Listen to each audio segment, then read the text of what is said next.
Hello दोस्तों, मैं आज आपको डेस्कटॉप कंप्यूटर के बारे में बताऊंगा। तो डेस्कटॉप कंप्यूटर क्या होता है, कौन कौन से इसमें कंपोनेंट्स होते हैं, इसके बारे में हम बात करेंगे। कंप्यूटर सिस्टम मुख्यतः क्या होता है, इन चीज़ों से मिलकर बना होता है। जैसे कि आप देख रहे हैं CPU, मॉनिटर, कीबोर्ड, माउस। प्रमुखतः हमको ये चीज़ों की आवश्यकता होती है। इन सभी चीज़ों जब कंप्लीट होती है तभी हम कंप्यूटर सिस्टम उसको कह सकते हैं। ये होता है CPU, monitor, keyboard and mouse. Desktop computer system जो होता है इसे एक ही जगह पर इस्तेमाल करने के लिए डिज़ाइन किया गया है। जब भी हमें एक स्थिर कंप्यूटर की आवश्यकता होती है तो हम डेस्कटॉप कंप्यूटर का ही उपयोग करते हैं। डेस्कटॉप में बाय डिफ़ॉल्ट जो होता है यूज़र PC का एक फोल्डर बाय डिफ़ॉल्ट आता है। इसके बाद कंप्यूटर का यहाँ पे दिख रहे होंगे आप आइकॉन होता है, रिसाइकल बिन, कंट्रोल पैनल। बाकी और भी सॉफ्टवेयर हम इंस्टॉल कर सकते हैं जिनकी हमें आवश्यकता होती है। इसके बाद आप नीचे देख रहे होंगे यहाँ पे ये स्टार्ट बटन होती है। इसके बाद ये नीचे टास्क बार होती है ना, यहाँ कर्सर आपको दिख रहा होगा, ये टास्क बार होती है। यहाँ पे जो भी बाय डिफ़ॉल्ट ब्राउज़र होता है वो यहाँ पे ब्राउज़र हम यहाँ पे सेट कर सकते हैं जिनकी हमें बार बार आवश्यकता होती है। जैसे कि यहाँ एक मल्टीमीडिया प्लेयर है, एक ब्राउज़र है। इसके बाद यहाँ पे एक जो भी फाइल मैंने काम कर रहा हूँ वो फाइल यहाँ पे ओपन होके शो होती है। हम पहले बात करेंगे जैसे कि ये जो फोल्डर यहाँ पे बना हुआ है, मैंने इसका नाम चेंज कर दिया है, जय माता दी लिख कर दिया है। तो हम इसको ओपन करेंगे तो इसके अंतर्गत हमें ये देखना है कि इसमें कौन कौन से आइकॉन्स होते हैं, जैसे कॉन्टैक्ट्स वगैरह, डेस्कटॉप, डाउनलोड्स, है ना, my documents, my music, my pictures, my videos. ये फोल्डर सारे जो होते हैं ये यूज़र PC जो फोल्डर होता है उसके अंतर्गत रहते हैं, है ना। जो भी बाय डिफ़ॉल्ट आप पिक्चर सेव करते हैं, डाउनलोड्स करते हैं ऑनलाइन से, तो वो यहाँ डाउनलोड्स में आते हैं। कोई पिक्चर आप वगैरह सेव करते हैं तो माय पिक्चर्स में आके वो सेव होगा। माय कंप्यूटर वगैरह, माय कंप्यूटर में आप क्लिक करके इसमें ये आप देख सकते हैं कि आपके सिस्टम में कितने ड्राइव्स हैं और कितनी GB आपकी हार्ड डिस्क है, वो भी यहाँ से आप चेक कर सकते हैं। जैसे कि आप देख रहे होंगे यहाँ पे कंप्लीट तो नहीं शो होता, लेकिन अप्रोक्सीमेट आप यहाँ से अंदाज लगा सकते हैं। जैसे कि 200 GB हो गया, 250 ये और 50 GB है। टोटल 500 GB हार्ड डिस्क इसमें कंप्यूटर में है। इसके बाद मैं आपको बताऊँगा यहीं से हम माय कंप्यूटर में राइट क्लिक करके इसकी प्रॉपर्टीज़ ऑप्शन में जा कर के हम ये चेक कर सकते हैं कि सिस्टम में कौन सा विंडोज़ है, इसके बाद इसमें प्रोसेसर कौन सा है, इसमें कितने GB रैम इंस्टॉल है, कितने बिट ऑपरेटिंग सिस्टम इसमें है। ये सारी चीज़ें हम यहाँ से देख सकते हैं। इसके बाद मैं आपको बताता हूँ कि कीबोर्ड की हम बात करें तो कीबोर्ड में हमको सबसे पहले ये पता होना चाहिए कि कीबोर्ड में कौन कौन सी कीज़ होती हैं। आपको दिख रहा होगा यहाँ पे, मैं आपको दिखाता हूँ स्पेस। जैसे कि यहाँ पे दिख रहा होगा आपको ये एस्केप की है, कोई भी बताऊँगा इसका यूज़ क्या होगा, है ना। इसके बाद ये फंक्शन की होती है, F1 से लेकर के F12 तक की होती हैं। प्रिंट स्क्रीन कीज़ होती है, इसका यूज़ कोई भी स्क्रीनशॉट के लिए इसका यूज़ हम करते हैं, आगे हम आपको बताएंगे डिटेल्स में। इसके बाद ये बैक स्पेस की होती है, एंटर की होती है, यहाँ पे आप देख होंगे शिफ्ट की, है ना। इसके बाद यहाँ पे कंट्रोल बटन, ये कंट्रोल की, यहाँ पे भी रिफ्रेश करने के लिए राइट क्लिक जो अपन माउस से करते हैं तो यहाँ से हम डायरेक्ट उसको कर सकते हैं। विंडो की ये होती है विंडो की, और इसके बाद आल्ट की होती है। इसके बाद ये बड़ी सी की जो होती है, यहाँ पे इसको हम स्पेस बार बोलते हैं, लाइन स्पेसिंग देने के लिए हम इसको यूज़ करते हैं। इसके बाद फिर यहाँ भी आप देख रहे होंगे आल्ट की है ना, विंडो की है, कंट्रोल की, शिफ्ट की। शिफ्ट का यूज़ तब होता है जब जैसे कि हम कोई भी वर्ड को टाइप करना होता है कैप्स लॉक में, तब हम शिफ्ट की का यूज़ करते हैं। ऐसे यहाँ पे कैप्स लॉक बटन दी हुई है, आप देख रहे होंगे। कैप्स लॉक का बटन मतलब की होता है यदि कोई लेटर को कैपिटल्स में टाइप करना है, कैपिटल लेटर्स में, तो कैप्स लॉक की हम यूज़ कर सकते हैं। इसी प्रकार टैब की का यूज़ करते हैं, टैब की यूज़ होती है ना। एक और चीज़ दोस्तों, जैसे कि यहाँ पे नम लॉक जो दिया हुआ, जैसे नम लॉक आप देख रहे होंगे ऑन है तो ये लाइट ऑन है। यदि मैं नम लॉक को प्रेस करता हूँ या बटन तो यहाँ पे नम लॉक ऑफ हो जाता है। तो ऐसी स्थिति में क्या हो कि आपको 0 to 9 आप यहाँ पे जो भी कीज़ है इसका आप यूज़ नहीं कर पाएंगे।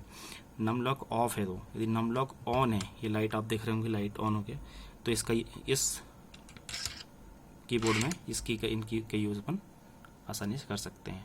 इसी प्रकार एक और चीज़ होती है, अभी आप सेकेंड लाइट देख रहे होंगे, तो ये सेकेंड लाइट होता है कैप्स लॉक बटन का। कैप्स लॉक बटन यदि ऑन है तो यहाँ पे लाइट आपका ऑन रहेगा, कैप्स लॉक यदि ऑफ है तो ये बटन आपकी ऑफ रहेगा, लाइट ऑफ रहेगा। कैप्स लॉक की आपने बताया था मैंने आपको, तो कैप्स लॉक की जैसा कि ये कैप्स लॉक की को मैंने यहाँ से प्रेस किया तो आप यहाँ पे देखेंगे आपका लाइट ऑन हो गया है ना।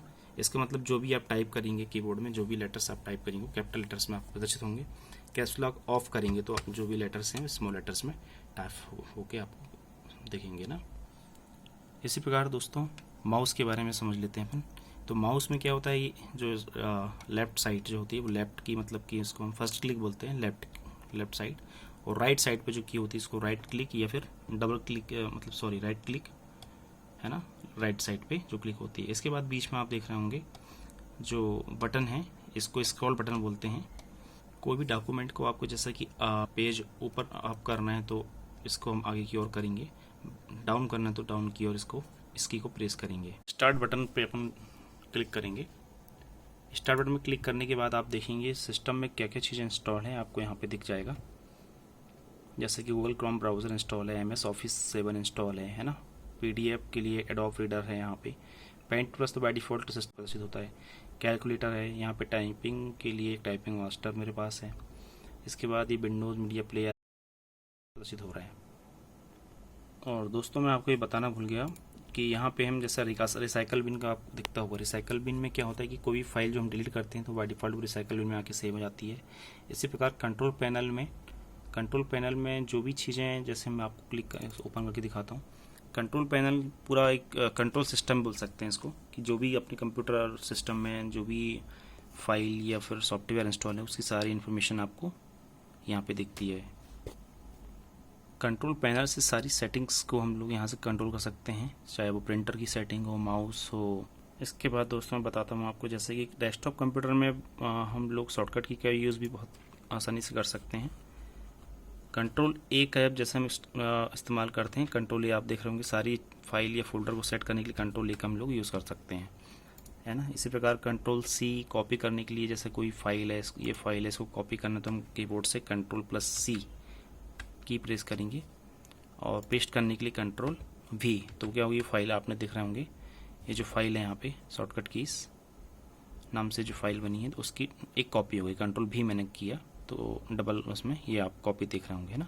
इसी प्रकार कंट्रोल X मतलब कि क्या होता है कि उस फाइल को हटाना, डिलीट करना। कंट्रोल X कट करके उस फाइल को मैं किसी फोल्डर के अंदर, जैसे एक फोल्डर मैंने बनाया है, इस फोल्डर के अंदर मैं कंट्रोल V करता हूँ, कंट्रोल X के बाद कंट्रोल X मैंने किया यहाँ से, आप देखेंगे कंट्रोल X, और यहाँ फाइल में आकर के मैंने उसको कंट्रोल V मतलब पेस्ट कर दिया, तो ये फाइल मेरी यहाँ से डिलीट होकर के डेस्कटॉप से इस फोल्डर के अंदर आ गई। और एक शॉर्टकट की होती है कंट्रोल Z। तो कंट्रोल Z मतलब कि बैक करने के लिए, जैसे कि जो फाइल में फिर से वापस डेस्कटॉप में चाहता हूँ तो मैं क्या करूँगा, कंट्रोल+Z प्रेस करूँगा तो आप देखेंगे कि वो फाइल फिर से वापस अपने मॉनिटर डेस्कटॉप पे यहाँ पे आ गई। और इसके बाद कंट्रोल बाय मतलब कि फॉरवर्ड करने के लिए, आगे बढ़ाना, आगे जो प्रोसेस करने के लिए कंट्रोल बाय में प्रेस करूँगा तो आप देखेंगे कि फिर से वो फाइल यहाँ पर इसी फोल्डर पे आप पुनः आ गई। इसी प्रकार Alt+Tab मैंने प्रेस किया तो आप ये देख रहे होंगे, जो भी फाइल आपके इसमें खोली है उसको खोलना चाहते हैं तो आप Alt की में प्रेस करते हुए टैब की को प्रेस दबाएंगे तो आपका ये नेक्स्ट फाइल में जाकर के जो भी फाइल आप खोलना चाहते हैं वो फाइल आपके पास ओपन हो जाएगी। जैसे कि ये फाइल खुली हुई है, इसको मुझे बंद करना है तो मैं Alt और F4 की प्रेस करूँगा तो एक फाइल बंद हो जाएगी ऐसा। इसी प्रकार दोस्तों मैंने आपको बताया था एक प्रिंट स्क्रीन बटन के बारे में। तो हम क्या कर सकते हैं, जैसे कोई भी हमारे पास जो ओपन है विंडो में फाइल, उसका हमको प्रिंट स्क्रीन शॉट चाहिए, मतलब तो हम क्या करेंगे, प्रिंट, मैंने जो बटन आपको शो किया था कीबोर्ड में, प्रिंट स्क्रीन है ना, प्रिंट स्क्रीन जो की होती है, इसको हम यहाँ से नॉर्मली प्रेस करेंगे तो क्या होगा कि आपका जो भी डेस्कटॉप में जो भी इमेज है वो आपकी यहाँ से प्रिंट स्क्रीन बन गई। इसके बाद हम क्या करेंगे, पेंट ब्रश ओपन करेंगे, यहाँ से पेंट में जाकर के उसको हम यहाँ पे कुछ नहीं डायरेक्ट कंट्रोल V करेंगे तो वो आपका यहाँ पे जो आपने प्रिंट स्क्रीन लिया वो यहाँ पे पेस्ट हो जाएगी, और उसको आप यहाँ से पिक्चर को यहाँ से सेव कर सकते हैं अपनी फाइल में। जो भी आप फाइल देना चाहते हो। और एक बात ध्यान रखेंगे, यहाँ अपन पिक्चर फॉर्मेट में रखना है तो आपको जेपीजी फॉर्मेट आपको सिलेक्ट करना होगा। JPEG as a picture format होता है। इसके बाद आप इसको कोई भी नाम दे सकते हो आप, है ना, कोई भी नाम से इस फाइल को सेव कर सकते हो। यहाँ से सेव कर दिया आपने। इसके बाद इसको हम क्लोज करेंगे और मैं आपको दिखाता हूँ कि फाइल बाय डिफ़ॉल्ट सेव कहाँ पे हुई है ना। जो हम बात कर रहे थे कि इस फोल्डर का यूज़ क्या होता है, ऐसा यहाँ पे जय माता दी फोल्डर के अंदर पिक्चर फॉर्मेट है ना, माई पिक्चर। तो आप देखेंगे ये मैंने के नाम से सेव किया तो आपकी फाइल ये माई पिक्चर के नाम फोल्डर के अंदर सेव हो गई। इसमें क्या होता है, जैसे कि ये जो फ़ोटो आपने लिया है इसमें बहुत सारा, जैसे कि हम चाहते हैं कि भाई हम सिर्फ इतना ही हमको फ़ोटो चाहिए, तो क्या होता है ये चीज़ें हम पेंट प्रेस में जाकर के इसको ऐड कर सकते हैं। तो मैं आपको नेक्स्ट वीडियो में पेंट प्रेस की डिटेल्स वीडियो बना कर दूंगा। Thanks for watching.